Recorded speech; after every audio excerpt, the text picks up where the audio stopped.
Calcutta high court के अंदर acting chief justice की बेंच ने बहुत सख्त व्यू लिया वेस्ट बंगाल सरकार के एक्शन या रादर इन एक्शन का। बात राष्ट्र सुरक्षा की हो रही है, बात यह भी हो रही है हमारे देश की आर्म्ड फोर्सेस के ऑफिसर्स जब सेवा में होते हैं, ऑन ड्यूटी होते हैं, तब भी देश के लिए इतना कंट्रीब्यूट करते हैं, देश को सुरक्षित रखते हैं और रिटायरमेंट के बाद भी किस तरह वो कोर्ट मूव करके देश को सुरक्षित रखने की कोशिश करते हैं, बहुत गंभीर विषयों पे लेके। मैं इसमें बिल्कुल भी पॉलिटिक्स की बात नहीं करूंगा। यहां पे फोकस ये है कि कोर्ट में क्या केस चल रहा है, राष्ट्र सुरक्षा को लेके क्या है, कोर्ट क्या ऑर्डर पास कर रहा है, केंद्र सरकार क्या कर रही है, वेस्ट बंगाल सरकार क्या कर रही है।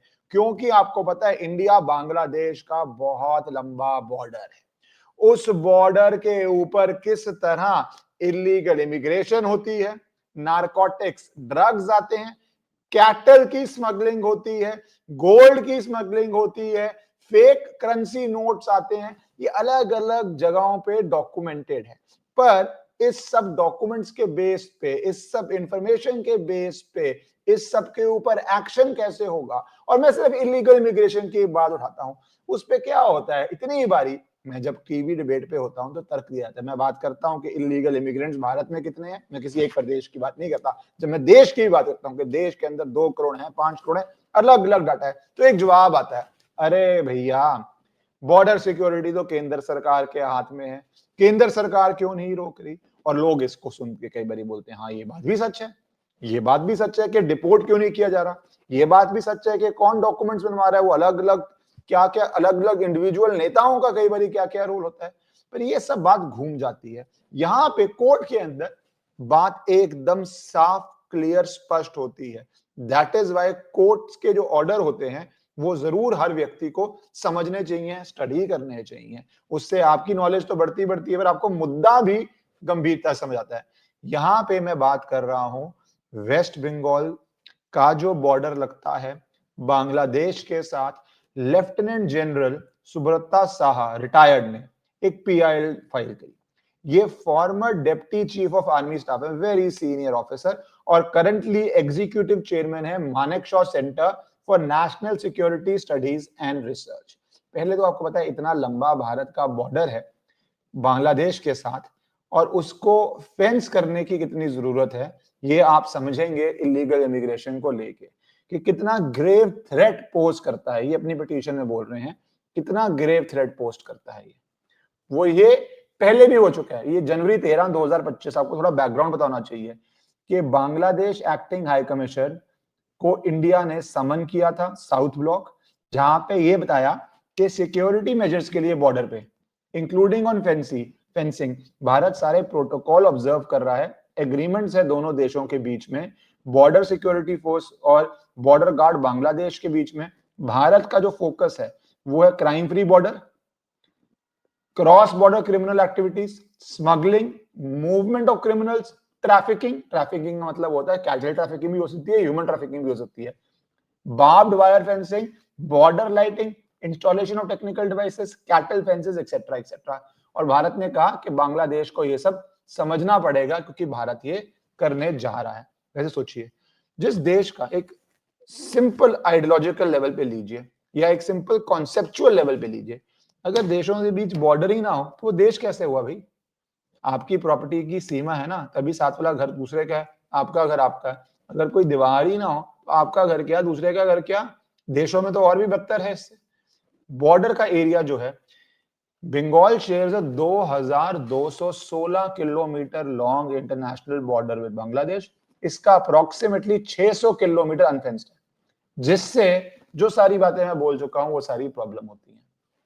तो ये जो पीआईएल डाली थी, इसके अंदर पिटीशन ने क्लेम कर रहा है और कि ये जो अनफेंस्ड है बॉर्डर, ये हमारे लिए सबसे बड़ा सिक्योरिटी खतरा है। अभी तो आपको पता है बांग्लादेश से किस तरह लिंक्स निकल रहे हैं रेड फोर्ट टेरर केस के साथ, जो कार ब्लास्ट हुआ। ऐसे जब केसेस निकलते हैं, टेरर के भी निकलते हैं, दूसरे केस भी निकलते हैं, तो उसके बाद ही आपको समझ आता है कि खतरों के कितने लेवल्स हैं। अभी तो मोहम्मद यूनस ओपन स्टेटमेंट्स दे रहा है जाके कि वो भारत के लिए किस तरह चिकन नेक पे बोल रहा है, किस तरह के नक्शे पास कर रहा है, लीडरशिप का क्या माइंड है वहां पे। तो एक तरह से वो एक्शंस में पाकिस्तान ही है वो फॉर्मर, याद रखिए, भारत ने पैदा कर दिया, भारत ने जन्म दिया, पर वो पाकिस्तान ही है फॉर्मर। अब उसके साथ 600 किलोमीटर तक फेंसिंग ना हो, बहुत जगह पे है, बहुत जगह पे ना हो, और मटके में इतना सा भी छेद हो, तो क्या मटके के अंदर पानी सुरक्षित रह सकता है? 600 किलोमीटर, 500 किलोमीटर, 400 किलोमीटर भी बॉर्डर फेंस ना हो, क्या वो सेफ रह सकता है? तो जो ये पिटीशन है, ये स्टेट करती है कि होम मिनिस्ट्री ने, यूनियन होम मिनिस्ट्री ने सब्सटैंशियल फंडिंग भी कर दी है फेंस के लिए, अवेलेबल कर दी है, पर वेस्ट बंगाल में ये प्रोग्रेस रुकी हुई है, mainly due to delay in land acquisition by state government. State को लैंड प्रोवाइड करना होता है, स्टेट वो लैंड प्रोवाइड नहीं कर रही। हो सकता है स्टेट की लैंड हो डायरेक्टली दे सकती है, हो सकता है किसी व्यक्ति की ओन्ड लैंड हो, अलग अलग लैंड के चीजें होंगी। किसी व्यक्ति की ओन्ड लैंड है तो स्टेट ऑब्वियसली कॉम्पनसेशन देनी पड़ती है। लैंड एक्विजिशन एक्ट जो है भाई पब्लिक पर्पस के लिए, नेशनल सिक्योरिटी के लिए आप लैंड एक्वायर कर सकते हो, ये आपको पता ही है। लो सारे मेट्रोज बने हैं, हाईवेज बने हैं, बॉर्डर फेंसिंग तो मेरे ख्याल से इससे ऊपर का कैटेगरी है। तो जो भी हो, स्टेट की अपनी लैंड हो तो वो अलग कॉन्सेप्ट चलेगा, सिटीजन्स की लैंड हो तो कोर्ट का अलग कॉन्सेप्ट चलेगा, इलीगल ऑक्यूपेशन में कोई लोग हो, बिना डॉक्यूमेंट्स के लैंड पे हो तो अलग चलेगा, बट बेसिकली लैंड तो स्टेट ने देनी है। तो ये पीआईएल कोर्ट से रिक्वेस्ट कर रहा था, प्रेयर कर रहा था कि डायरेक्टिव इशू हो, fencing across all feasible stretches हो जाए। पिटीशन बार बार बता रही है और कह रही है कि अनफेंस्ड रहने की वजह से या पुराने स्ट्रक्चर की वजह से प्रॉब्लम हो रही है। कलकत्ता हाईकोर्ट ने सीरियस व्यू लिया इस पे लेके। कलकत्ता ने, अच्छा इससे पहले आपको बताना चाहिए कि कलकत्ता हाईकोर्ट का जो सीरियस व्यू है वेस्ट बंगाल को लेके, सरकार के जो तरह सरकार का काउंसिल कोर्ट में दे रहा है या सरकार की जो एडमिनिस्ट्रेशन काम कर रहा है, कलकत्ता हाईकोर्ट ने नवंबर 13 को केस सुना था और कहा स्टेट को कि आप क्या कर रहे हैं, आप बताइए। हो सकता है स्टेट सब काम कर रही हो, सेंटर की गलती हो, तो कोर्ट में मैं आपको प्रक्रिया बता रहा हूँ। कोर्ट हमेशा बोलती है कि आप स्टेटस रिपोर्ट डालिए, आप क्या कर रहे हैं डालिए। तो कोर्ट ने 13 नवंबर को डायरेक्ट किया कि आप स्टेटस रिपोर्ट डालिए 15 दिन के अंदर, कि आप सामने रखिए, टाइम बाउंड होता है कि आप क्या कर रहे हो दीजिए, यहाँ पे रुकिए। मैं आपको एक पुरानी बात बताता हूँ, ये नई चीज नहीं आ रही है। एक पुराने केस में सेंटर ने दावा किया था कि इंडिया बांग्लादेश बॉर्डर पे सब्सटैंशली जो फेंसिंग हो रही है वो hindered due to non cooperation. ये दिसंबर 2023 में कि ये project non cooperation of West Bengal government और pending land acquisition issue in the state से ये प्रॉब्लम हो रही है। ये तब बात हो रही थी जब सिटीजनशिप एक्ट जो आई थी ना, उसकी सुनवाई चल रही थी सुप्रीम कोर्ट में। अब एक तरफ एसआईआर चल रहा है जिसमें जो इलीगल इमिग्रेंट्स हैं वो अपने आप कहीं जा रहे हैं, वीडियोस आ रही हैं, ऐसी मीडिया रिपोर्ट्स आ रही हैं कि वो बांग्लादेश की तरफ जा रहे हैं, भारत से निकलना चाह रहे हैं। तो एक तरफ अब एसआईआर हो रहा है, जब सिटीजनशिप एक्ट हो रही थी, क्योंकि घड़े में कहीं भी छेद हो, आप जो मर्जी लॉ लाइए, अगर बॉर्डर पे फेंसिंग नहीं है, कॉमन सेंस की बात है, तो आप कैसे करेंगे कंट्रोल, है ना। और ब्लेम गेम की बात नहीं है, तभी कोर्ट में दूध का दूध पानी का पानी होता है। केंद्र सरकार स्टेटस रिपोर्ट देती है, जैसे हमने फंड दिए, कितने फंड दिए, क्या फंड दिए। स्टेट गवर्नमेंट का जो रोल है, उसने क्या किया, ये स्टेटस रिपोर्ट से ही सामने आएगा कि भी क्या किया आपने, और उसके बाद कोर्ट डिसाइड कर लेगा भैया कैसे हो रहा है। कोर्ट डायरेक्शंस भी दे सकता है, कोर्ट की तो डायरेक्शंस भी आ सकती हैं कि ये आपने किया, ये आपने नहीं किया, कीजिए, क्योंकि रोल दोनों का है। Let's be very clear, role दोनों का है। तो कोर्ट ने जब डिवीजन बेंच सुन रहा था मैटर और स्टेट काउंसिल ने और टाइम मांगा, तो हाई कोर्ट ने अपना डिस्प्लेजर दिखाया। तो हाई कोर्ट ने एम्फसाइज किया कि ये जो आप कर रहे हैं ये ठीक वे में नहीं जा रहा है। स्ट्रॉन्ग डिस्प्लेजर, जो अलग अलग आप देख रहे हैं, स्ट्रॉन्ग डिस्प्लेजर कोर्ट ने किया कि state government failure to provide land for fencing vacant sections of India Bangladesh border. जब कोर्ट ने और टाइम, सॉरी स्टेट ने और टाइम मांगा, तो chief justice, acting chief justice को बोलना पड़ा कि स्टेट पहले भी टाइम ले चुकी है।